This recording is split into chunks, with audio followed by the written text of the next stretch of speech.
now I want to show you different types of side control. So first side control is just like this, traditional side control, where I have my hand underneath his head. Wrestlers, I know this is confusing, but this is called a cross face, okay? Because I'm using my shoulder to cross his face, all right? My other hand is hugging underneath his arm, and you can gable grip right here. You don't have to, but just for now, I've got a gable grip. I'm using my shoulder to kind of push forward right here.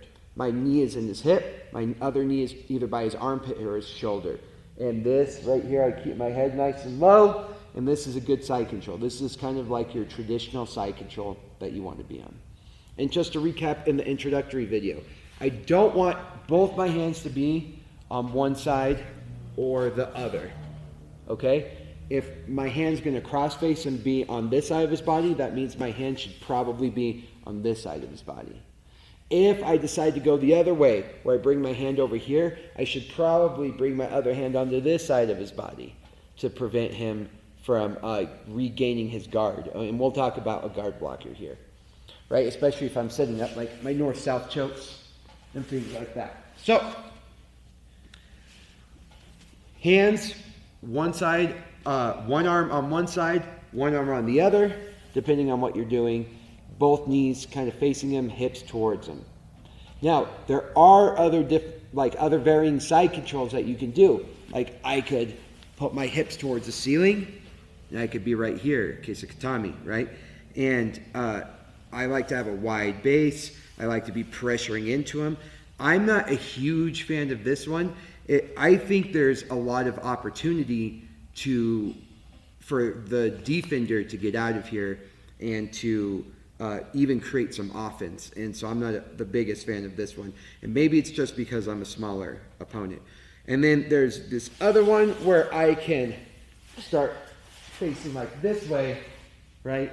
And I can start driving my elbow up in here, right? To start isolating his arms, all right? Then you got different ways to put your hips as you do this. I am not the biggest fan, especially when we're brand new, of turning my hips away from my opponent. All right? Just there's a lot of nuance and a lot of things that can go wrong if we don't understand the full capacity of these movements. So, like a lot of people will start coming in here and they'll start squeezing, they'll start isolating this arm for different arm bars, maybe different like Americanas with the legs. And yeah, it can be powerful, right? You can really manipulate this isolated arm. I just don't like not having my hips facing my opponent.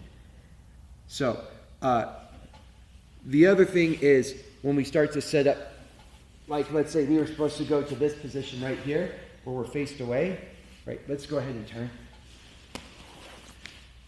This position right here, I'm not sure the name of it to be honest, but you can start using this to isolate. So like if he has his elbows nice and tight right here, I can use this to start isolating, or I can kind of wedge my hips underneath his elbow here and start isolating his arms away from his body.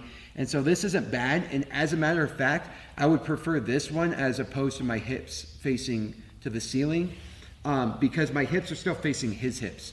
So if he tries to cause me any problems, my hips are still able to attack and be active towards his hips. And so my hips are still technically facing him.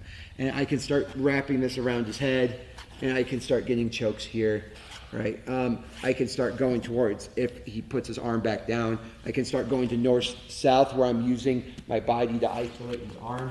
I start choking him in north-south, getting all the way through, okay? And we will talk about that stuff as time goes on in the side control, but I just want you to kind of be aware of it. But for now, we're doing a nice knees wide, butt down, chest on his chest, and I'm driving my shoulder into his face. Now, let's say for now he's doing a good job keeping his elbows in, okay? So, as I'm right here, let's go ahead and talk about maintaining this position, okay? Because what he's going to want to do is he's going to want to frame against my face, and he's going to want to create space in the shrimp and get his knee in, and now he's going to like start regaining his guard. All right. So what's going to help me to prevent him from pushing on my face right here is as I create a good cross face here. Now as he goes to push on my face, he's going to have a much harder time. And you see how his body follows the way his face is looking, right? And so now for him to even try to re-guard right here, it's going to be very difficult for him because his hips are not facing me. Okay? So, first and foremost, make sure that you're doing a good job applying pressure and you're keeping the tactical advantage here, right? Keeping your hips facing him while his hips face away from you. Okay?